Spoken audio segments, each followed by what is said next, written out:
Alright guys, so this is the worksheet you will be working with today. It's on volume formulas. So the definition of volume is the measurement of the amount of space inside of a solid figure.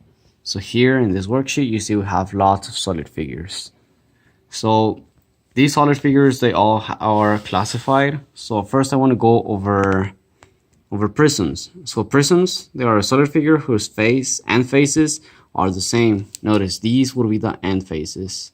This and this. Notice these end faces are squares or rectangles.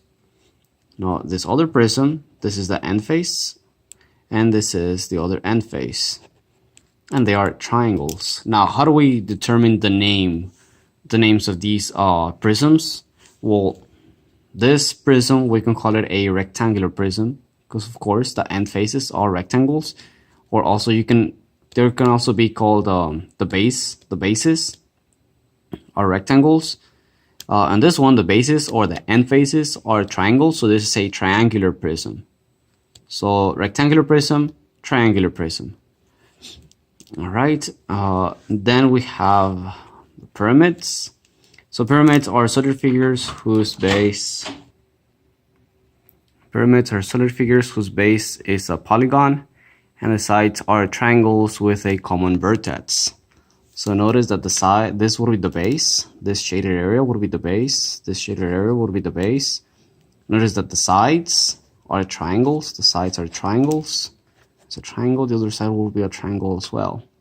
Now how do we determine the names of these pyramids? Well, because of the base.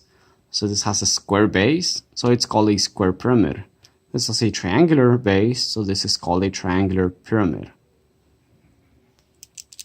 Then we have cylinders. So cylinder, it's a solid figure whose end faces are ovals or circles, and they have straight parallel sides. Notice the straight parallel sides, and the end faces are circles, which they could also be ovals. We'll be working with circles most of the time. Then we have cones. So cones, a solid figure that tapers from a circular or roughly circular base into a point. So we have the base, it's a circle, and it tapers up all the way into a point. That would be a cone. Now I want to go over the volumes and the formulas that we use for these three-dimensional figures. Now for finding volume, so volume of a prism, it's stated here. We need the area of the base multiplied by the height. So if we can find the area of this base and then multiply it by the height. So the equation would be for volume would equals the area of the base. So let's put capital A for area of this base. So this is my area times the height, which is this h. Volume equals area of the base times the height. This would be our formula. And of course, we would also have to know the formula for finding the area of this base, which is a rectangle. We know for area of the base, we have to multiply this side times this side, and that will give us the area of the base, and then times the height.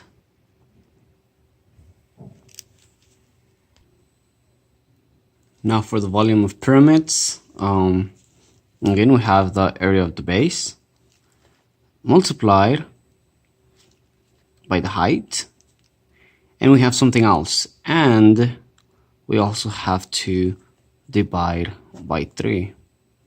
So basically we have the volume of a pyramid to be equals to, again, this is my base and this is my base. So we need the area of this base, which we know how to get the area of a triangle. It's going to be the base times the height, and the volume would just be multiplying by the height from the tip of the pyramid all the way to the bottom. So the volume, again, it's going to be the base, the area of the base, so A for area of the base, multiplied by the height. But this time, as I said, we have to divide by 3. So notice the areas are pretty similar. Now, a solid figure, so cylinder. So cylinder is a solid figure whose end faces are ovals or circles and they have straight parallel lines. So we have here our straight parallel lines and we have our ovals and circles.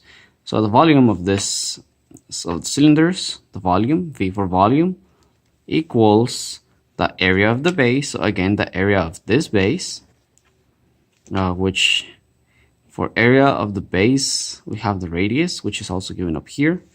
The radius, to get the area of a circle, that is equals to pi times the radius squared. And just a reminder, radius squared, it's the same thing as radius multiplied by radius. So if I were to rewrite it, I would rewrite it as pi multiplied by r multiplied by r twice. So these two are essentially the same thing. It's just that r times r is r squared. This is the simplified version of the area. So my volume is going to be the area of the circle of the base. So area of a circle, base, multiplied by the height. Here we have the height. It's given here. So multiplied by height. Notice that all of these volumes are pretty similar. All right, now my last one, so the cone. So for volume of a cone, again, as you might be able to guess, it's going to be the area of my base, which is a circle in this case, multiplied by the height. Here you can see the height is given, and this is the radius, and we need the radius, of course, to find the area of the base, which is a circle. And all of that divided by 3. So in the end, my volume is going to be volume equals my area of my base multiplied by the height divided by 3. So pretty much, as you can see, the ones that are divided by 3 are the ones that at the top are pointy. So we can see the cone is divided by 3 and the pyramids are divided by 3, while the solid figures that have both of their faces or both bases, they are not divided by 3. They're not divided by 3. So these are my figures. These are my formulas for volume. Now there's something to analyze on the other page. And it says, analyze the volume formulas of cylinder and cone. So they're asking us to look at the cylinder and the cone. So let's go to the other page. Let's look at these two right now. So we're looking at the cylinder, the volume of the cylinder, and the volume of the cone. And did I put volume? I did.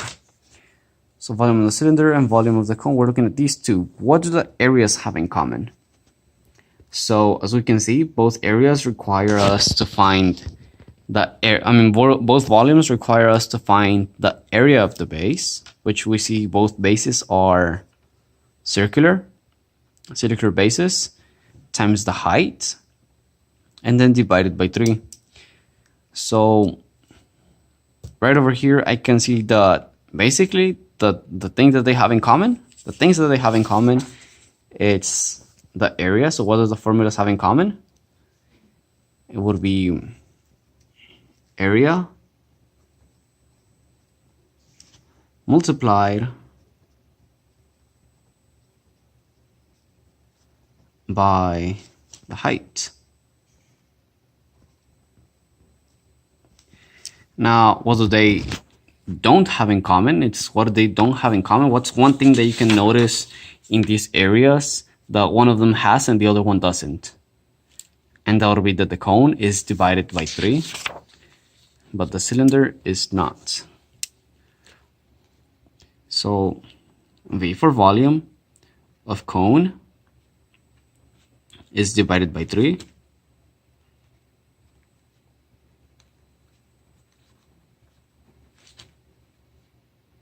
But cylinder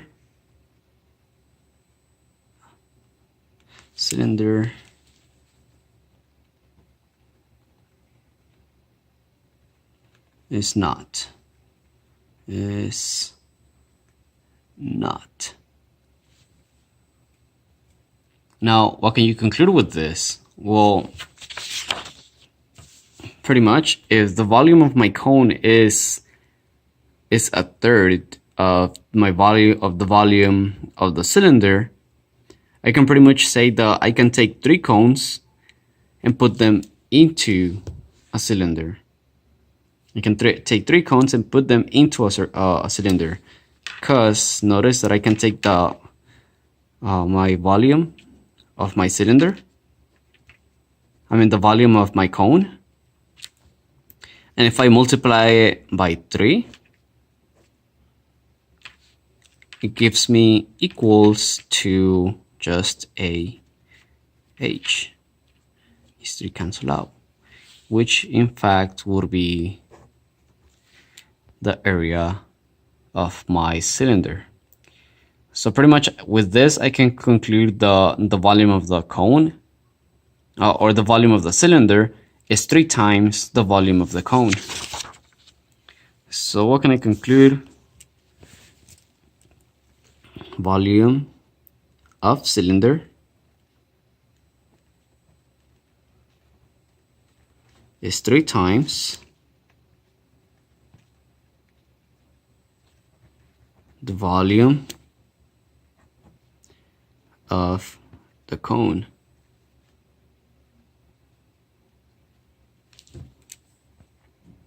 Nice. Now analyze the volume formulas of a prism and the pyramid. So now we're going to be analyzing these 2. Well, let's analyze this one and this one. So prisms and pyramids. Again, we can see that the volumes are pretty similar. In fact, we can say almost the same thing happened with the volumes of the cylinder and the cone. The volumes of the prism and the pyramid, the thing that they have in common is they both multiply the area of the base times the height. So for this one, we can say the area, the things that they have in common, it's the area is multiplied by the height in both of them. Now the thing that they don't have in common, again, as we can see, really similar to the ones with cylinder and cone, it's the thing that they don't have in common. It's that the pyramids are divided by 3, while the prisms are not. So the volume of the pyramid is divided by 3, but prisms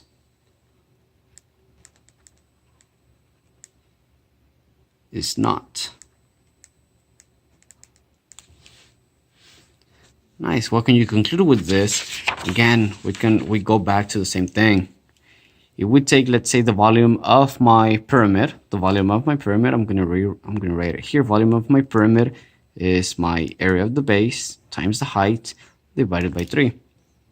All right. Now, if I take this area, and again, if I multiply it by 3, I get area times height. I get back that area. So pretty much what I can conclude is the 3 times the area of my pyramid will be equivalent to the area of the prism. So the conclusion would be pretty similar to the one at the top, the one that we have for cylinder and cone, and it's that the volume of prism is 3 times the volume of the pyramid.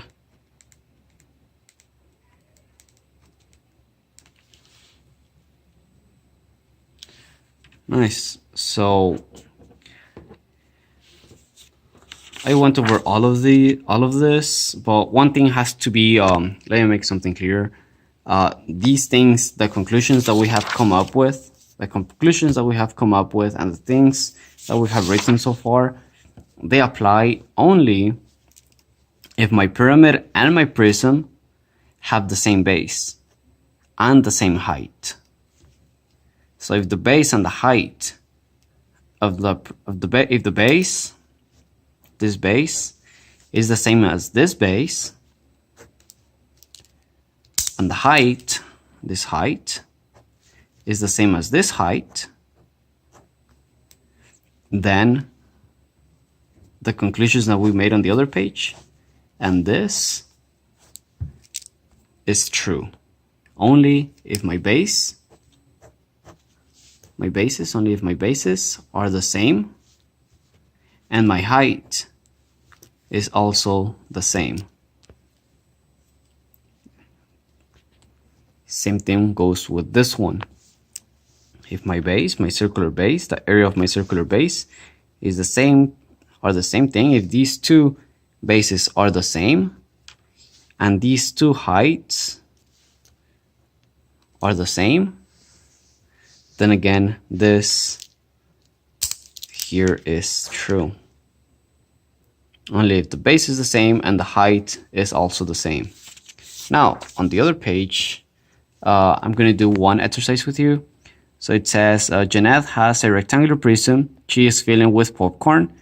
She also has a pyramid-shaped container with the same base. Notice, same base area and height. So here is telling us that the base area is the same and the height is also the same. They're telling us, they're giving us all the information we need. So how many pyramid-shaped cups can she fill from the rectangular container? So she has a rectangular container. Let me make my rectangular container.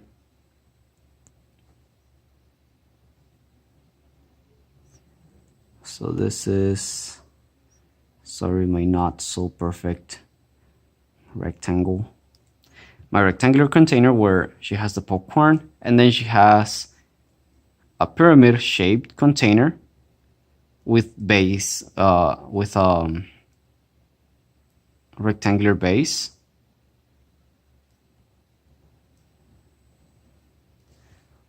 There you go. So she has this. She has a rectangular prism. This is a rectangular prism, and it's filled with popcorn.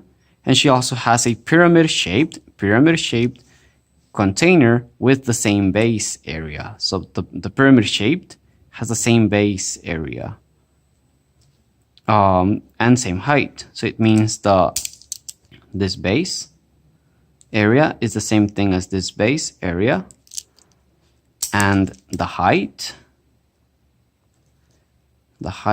are the same. So pretty much, how many pyramid-shaped cups can she fill from a rectangular container? So she's pretty much getting popcorn from here and putting them into here.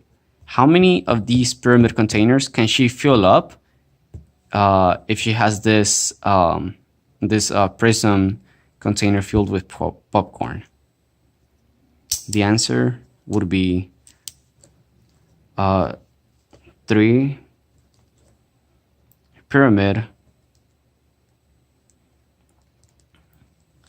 shaped cups.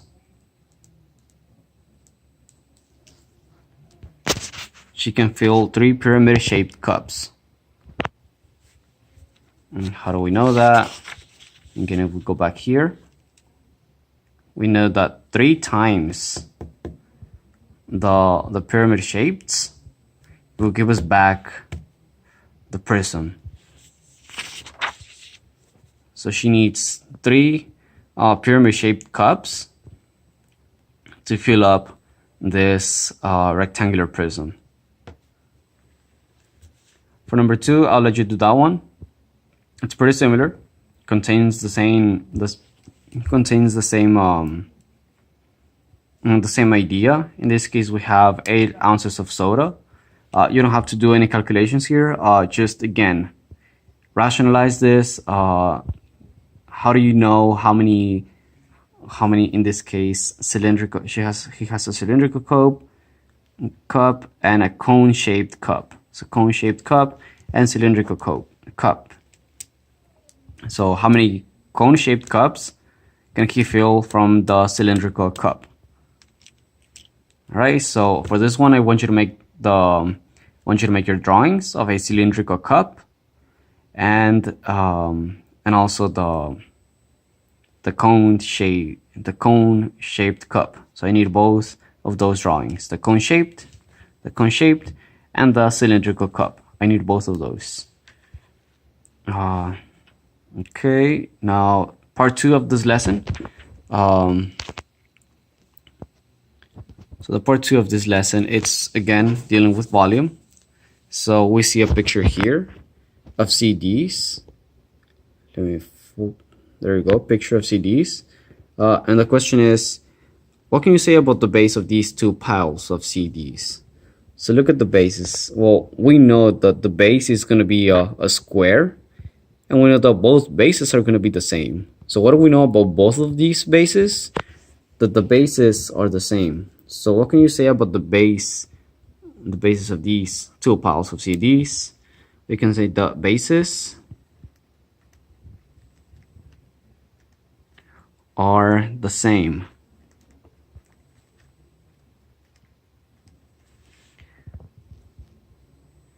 What can you say about the height? Well, if we look at the picture, we can pretty much see that the height is the same.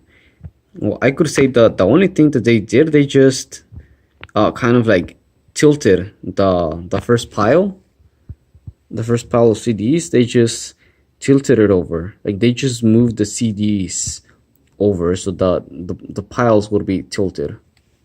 So I can say that the height, this height and this height are pretty much the same. I can say that the heights are the same. So what can you say about the heights? I can say the heights are the same. So heights are the same.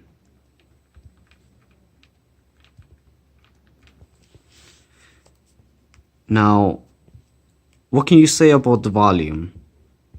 So the volume, how much space do they occupy? So pretty much the first one occupies, well, a certain amount of volume. The second one also occupies a certain amount of volume, but assuming that I didn't add or took away any like boxes of CDs, I can say that my volumes are pretty much the same. The volumes are the same, nothing changed. I just moved the things around, but the volume didn't change. I just moved things around. So what can I say about the volume? I can say that the volumes are the same. So volumes are the same.